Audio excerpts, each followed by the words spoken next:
The prosperity gospel is spreading like wildfire, but does it work? Hi, my name is Renee. I'm going to talk about the prosperity gospel. It's a pretty hot topic these days with churches globally preaching that they can make you rich if you give them money. But does this work? What are some of the risks involved in believing in this type of theology? Let me explain how it works and why I think we should stop listening to pastors who preach these lies. But before I get into that, let's get into this. Are you tired of being told to tithe? Do you want to know the truth about tithing? The Tithing Hoax will expose the lies that churches and pastors tell their congregations. It'll show how they use fear tactics, guilt trips, and manipulation in order to get your money. You'll learn why it is not biblical for Christians to give 10% of their income away every week or month.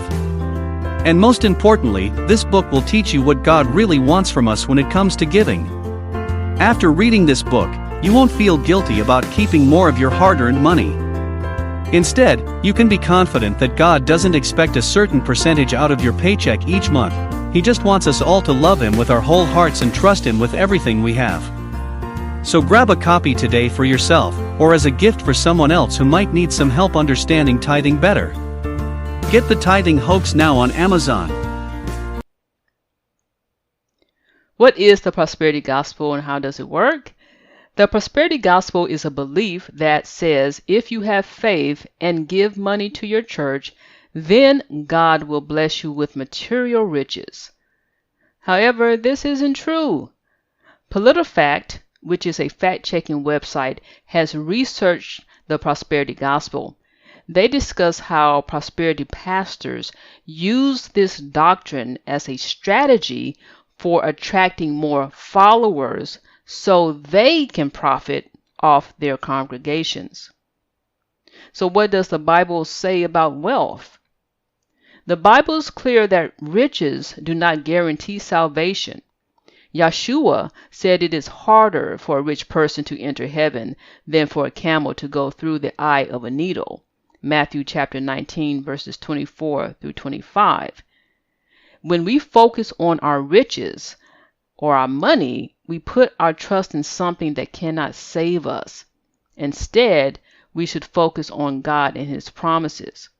Plus, the Bible says that we should not store up riches on this earth, but instead use them to help others. When we do this, it's called being rich in good deeds. So is the prosperity gospel wrong? The prosperity gospel is misleading because it tells people that they will become rich if they give their money to a pastor. However, this isn't true. Instead of becoming wealthy by giving your money away to these prosperity preachers, you should use your finances to help others and to be generous.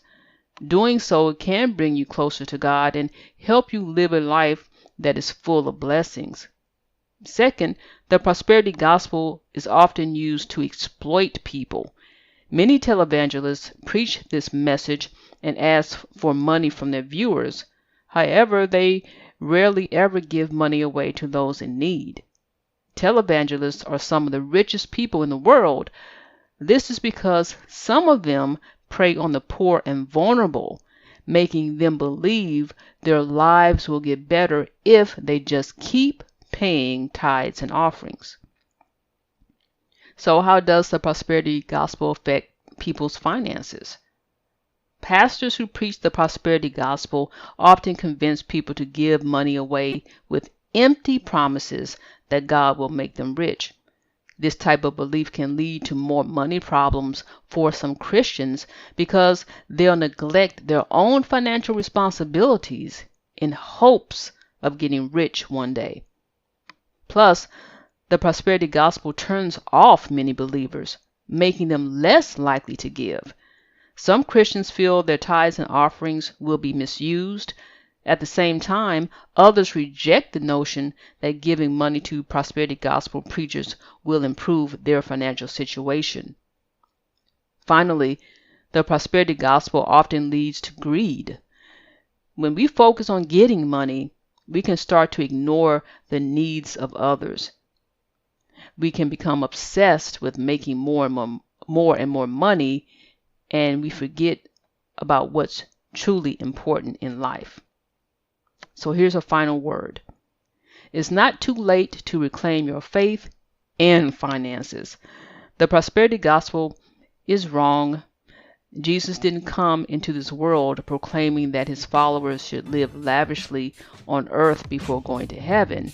He told them the kingdom of heaven is within you.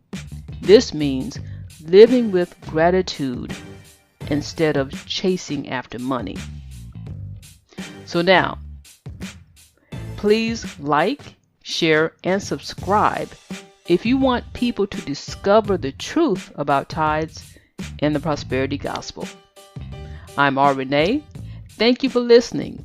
Until next time, peace.